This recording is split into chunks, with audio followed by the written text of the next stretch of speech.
Hey everyone. Over the years, I've had a lot of fun playing the Skeptic character, flexing my skeptical muscles. Recently, I did a series called Tinfoil Helmet, where I got to lean into the right side of my brain a little bit. But some of the ideas that I explored in that series, I actually believe. Now, this might come as a shock to some of you, but I think that it's okay to believe things that other people don't believe. The Fake History miniseries was a lot of fun, and it was really kind of a culmination of like 8 years of my research into hypothetical history models. And I do intend on revisiting that series eventually, but the problem is that I'm too much of a skeptic. I gotta put some skepticism in this, right? So I thought that it would be more fun if we were to go over some more mainstream conspiracy theories, unsolved mysteries, cryptozoology, but this time let's let both of these guys play along. That sounded way cooler in my head.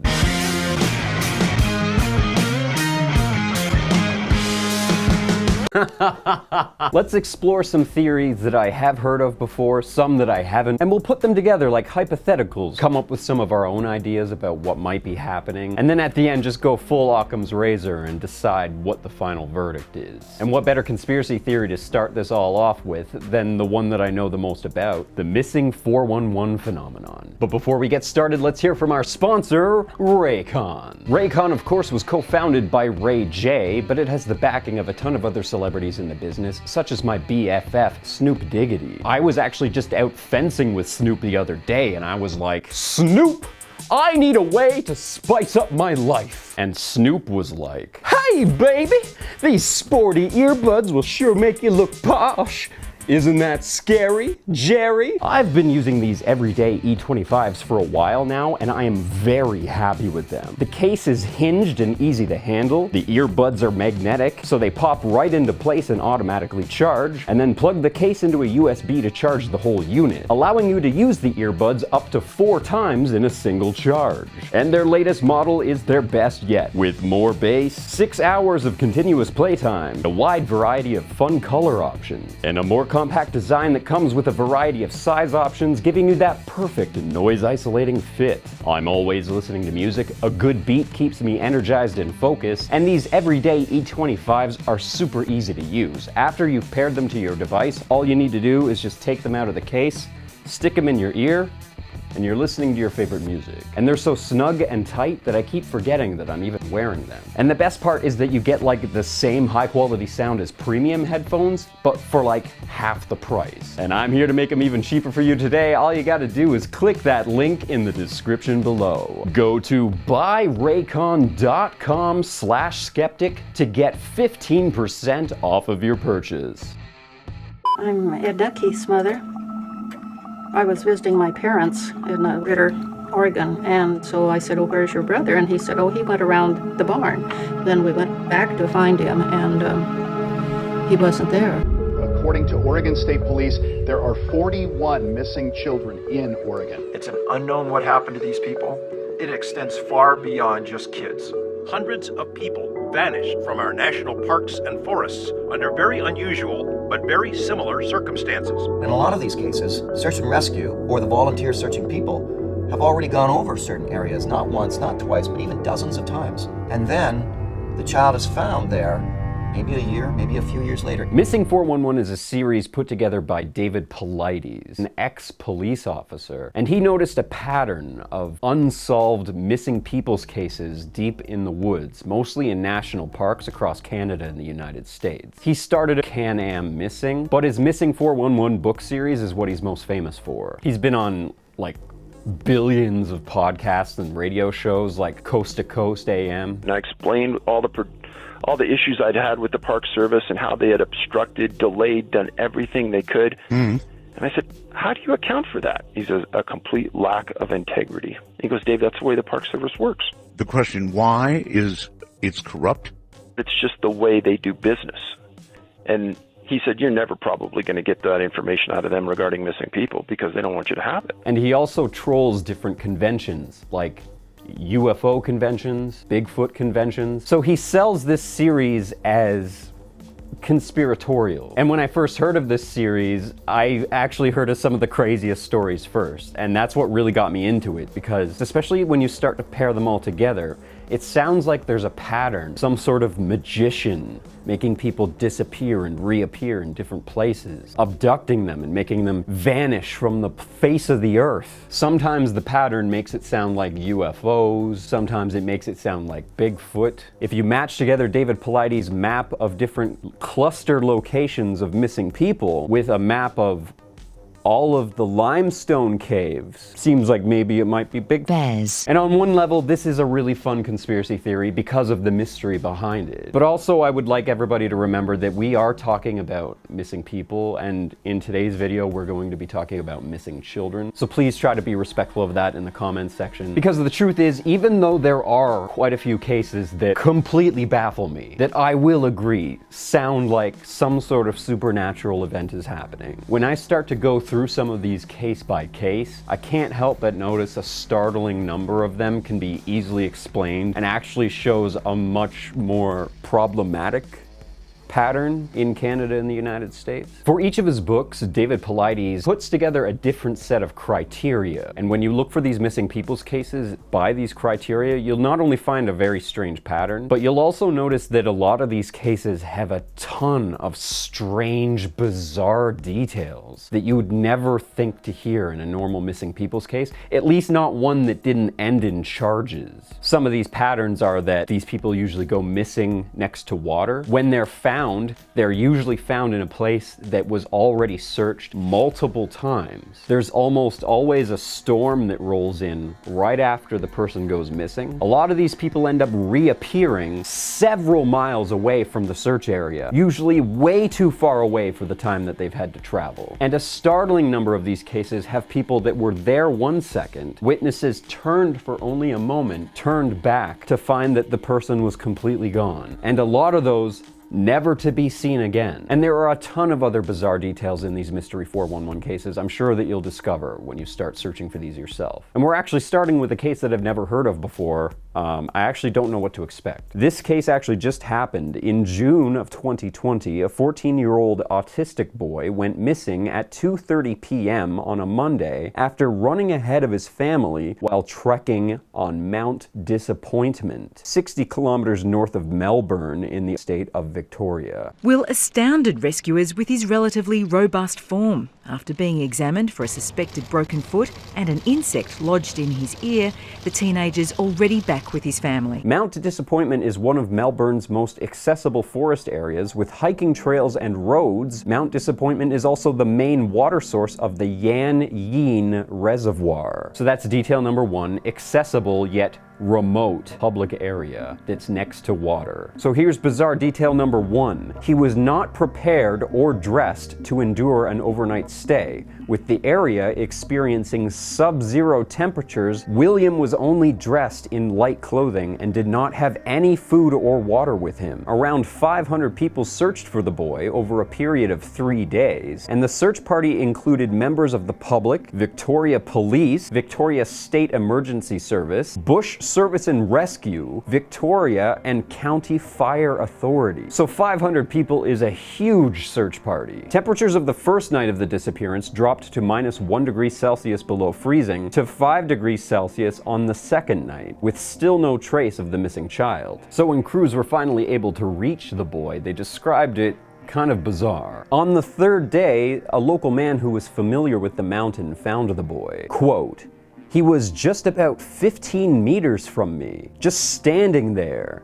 He was really angelic, just standing," Mr. Gibbs said. I'm not totally in love with the documentaries, but in the first one, he briefly mentions another case of searchers looking for a child where the child just sort of appears in the mist. Mr. Gibbs goes on to say, quote, "He looked in reasonable health. He wasn't shivering too bad. He didn't have socks on, so I put some socks on him and a jacket. I gave him some chocolate. He ate half the chocolate bar." So after 3 days and 2 nights with no food or water, no socks, no jacket, this boy was not only fine, but wasn't even starving. So get this. He was found 1,500 meters from the main staging area of the search. A mere 10-minute walk from the bush track he went missing from. His shoes were found 100 meters from the track. That's another bizarre detail that's in a lot of these cases, is that a lot of these people lose their shoes. Found dead or alive, they're almost always found several meters or miles from the missing person. The register of the hospital said, quote,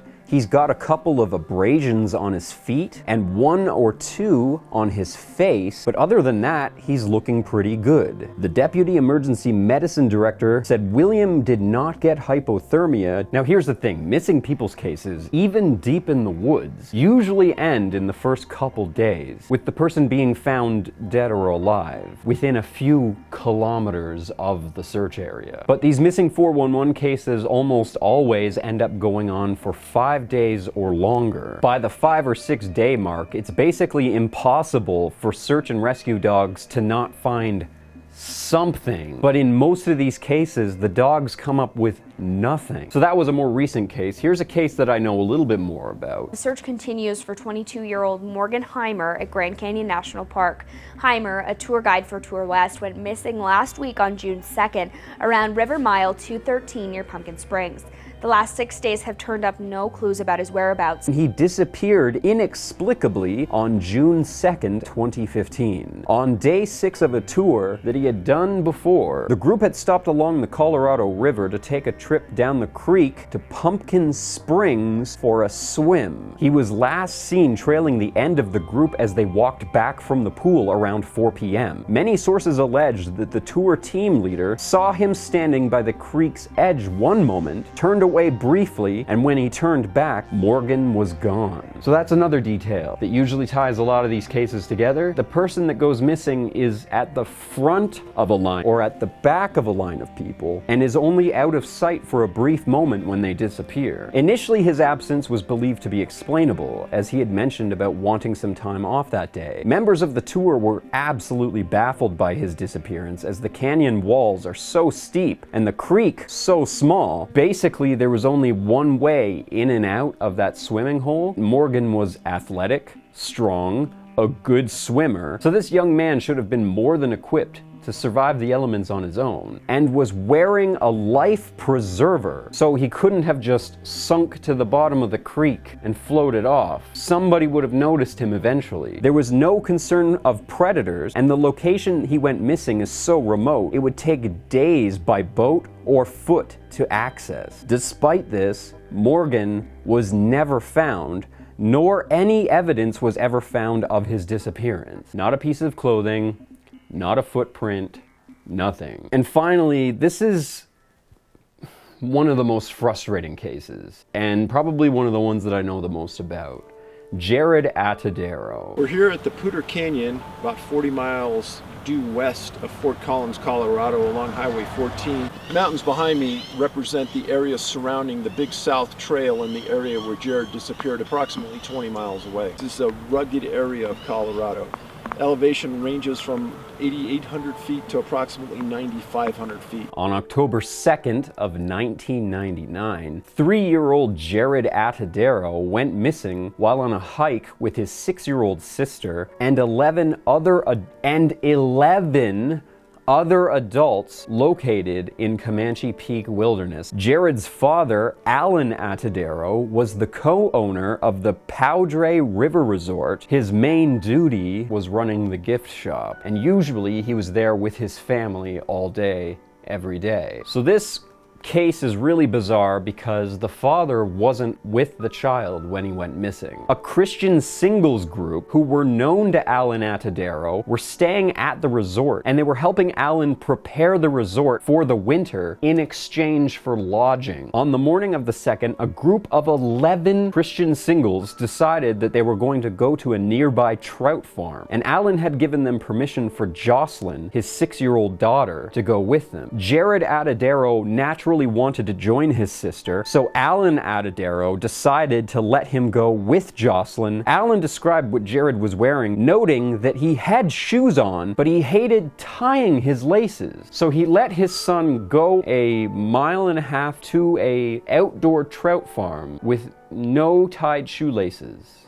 The dad let him do that. And in fact, the way that the father describes the story, the Christians didn't even ask him to take the children, his daughter told him about the whole thing, and he agreed to it without ever talking to the Christians. The father did that. So this is when things start to get really weird. The group left the resort and did spend a small amount of time at the hatchery. However, they eventually decided that they wanted to walk a trail that was 15 miles away. So without permission from the children's father, the group of 11 adults took Jared and Jocelyn to the Big South Trail, 15 miles away from where they told the father they were taking the children. The group started walking and began to separate into slower and faster walker groups. However, the adult that was with Jocelyn and Jared seemed to be way out ahead of everyone else. Everybody said that Jared Atadero was running two fishermen that were next to a creek who were around 1.5 miles away from the main group. The 3-year-old boy ran up to them and he asks if they had seen any bears on the trail. "Are we in bear country?" They answered. Jared said that they had not seen any bears. The fishermen see another group of hikers around 50 feet behind Jared, so they return to their fishing, thinking that the boy will return to the group soon. However, this is the last time that anybody sees Jared alive. So this random adult that was arbitrarily put in charge of Jared happened to notice that 20 minutes had passed and she hadn't seen him on a trail. Cool. So a group of the Christians decide to stay on the trail and look for Jared for about an hour, and then another group return to the resort to inform his father, who then drives back to the trail, and he personally frantically searched for his son for about another hour. Some of the members of the group remember hearing a scream coming from the woods during the search. Quote, "It sounded like a playful scream, like someone was going up to tag him."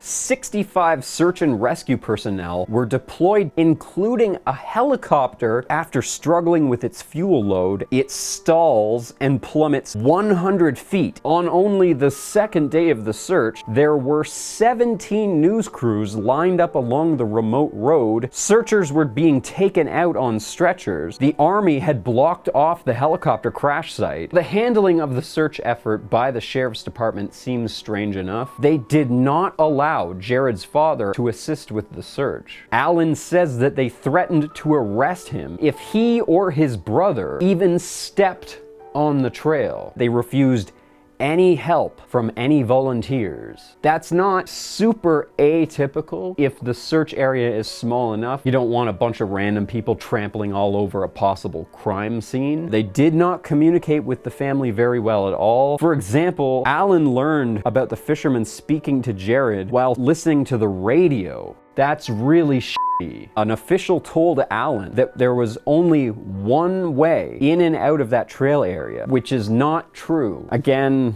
we're taking Alan's word on that detail. An official from the sheriff's department allegedly told Alan that Jared's body was in the water, but because of how cold the water was, they wouldn't be able to find him for 4 years. What the is that? I want to know where that's coming from.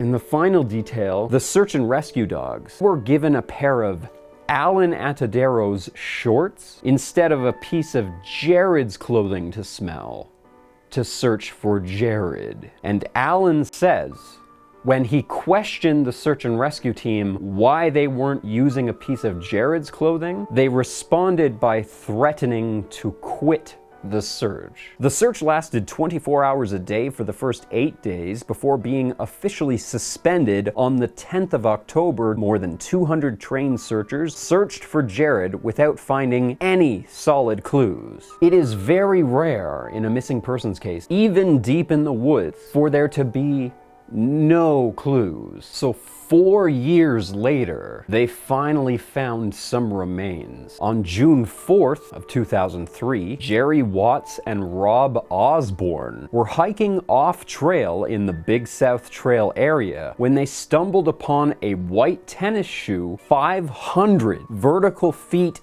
above the trail on a rock slide on a precarious ledge.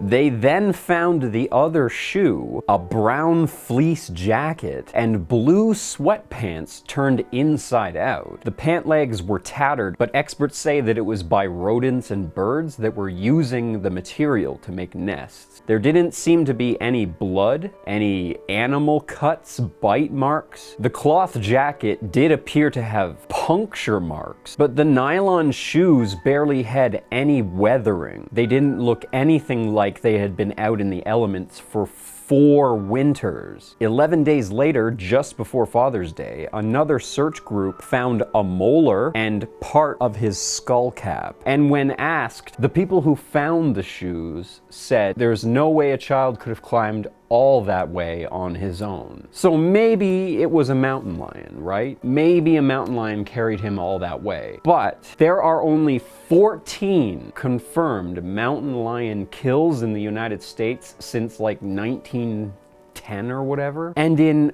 all animal attacks, there's always some sort of sign of a struggle: torn clothing, blood, scuffed shoes, drag marks, claw marks or bite marks on the bone. But there was nothing like that. There wasn't even any predatory animal hair on the clothing. An initial DNA test was done, and then a decade later to prove with 100% certainty that those remains did in fact belong to Jared. So this last case has a lot of the same markers that a lot of David's cases have. The body was found at a very high elevation, nowhere near where a child could have reached. The remains were found a significant amount of time later in an area that had been searched. Yet it was like the remains and the clothing had been planted there. Sort of like a time skip, but more like they had been planted there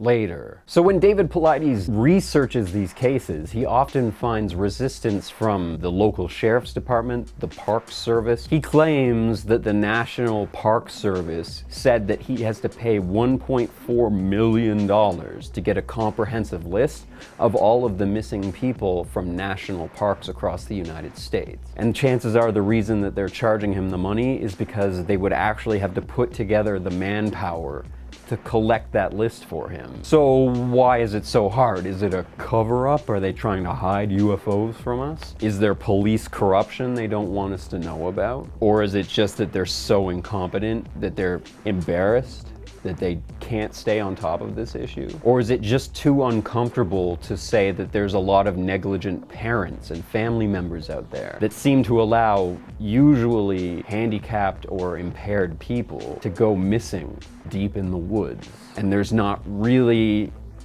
anything we can do about that. David, he likes to give you this mysterious feel, as if people are magically plucked out of reality. And though there are quite a few cases peppered throughout his series of 8 books that I would say definitely qualify as that are outside of our regular experience. And even in his documentary, there are at least 2 cases that are mentioned that are legitimately baffling. However, when you boil down each individual case, if you spend a lot of time thinking about each case on its own and don't try to tie it together into some sort of grand conspiracy of alien abduction or something, and consider all possibilities, I actually find that there are 5 main possibilities. 1 will say, yes, strange and paranormal, unexplained. 2 can be chalked up to irrational or illogical behavior by children or people who have a mental handicap or a mental disability. So the first case you might chalk up to just some fluke chance that an autistic child got himself lost and then was able to survive the elements 3 days.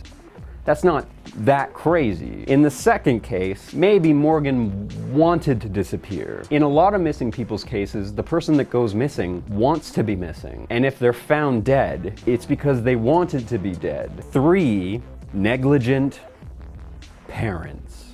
4, police corruption, police negligence, or gross miscarriage of justice. Something that police are definitely not comfortable talking about. Maybe even why David Paulides presents this as a conspiracy theory out of fear of the repercussion of even mentioning this. And 5, the most uncomfortable one of all, the one that I guarantee you explains far too many of these cases. People wanting to get rid of burdensome family members. So, murder. A lot of them are just murder. And the thing is, if police can't find enough evidence to lay charges, then they can't really just come out and say, this guy's a suspect. In most of these cases, they can't even find enough evidence to postulate that it might be murder. In fact, when people are missing in national parks, when police forces enter that national park, they then are essentially entering a different jurisdiction. National parks are like their own counties. Missing persons cases are just considered missing persons cases until any other evidence is found. And because we're talking about the vast, giant, immaculate wilderness, what evidence is there to find? A parent can say, this is the last place I saw my son alive, but that doesn't have to be true for the police to have to accept that as true. So essentially, there's this secret, unspoken rule that you can disappear people in a national park and get away with it. And that's the uncomfortable truth about this whole. Allegedly. Even though there is this strange snake oil quality to David Paulides' work, and any approval that I give of his research, I have to add an asterisk. He might be bullshitting us, or a disinfo agent or something. I don't know what the hell's going on. David is unfortunately the main authority on this right now. In his 8 years, he has created 8 books and 2 documentaries. I just hope that he's not just adding confusion, trying to tie together a bunch of diverse cases into one crazy conspiracy theory to draw attention away from a big problem in national parks. But if you want to track down some of his podcasts and listen to some of the stranger examples, I would suggest that, because it can be quite the trip. I sort of have a problem with the fact that there's so much theatrics involved in David Paulides' presentation of this information, so I'm having a lot of trouble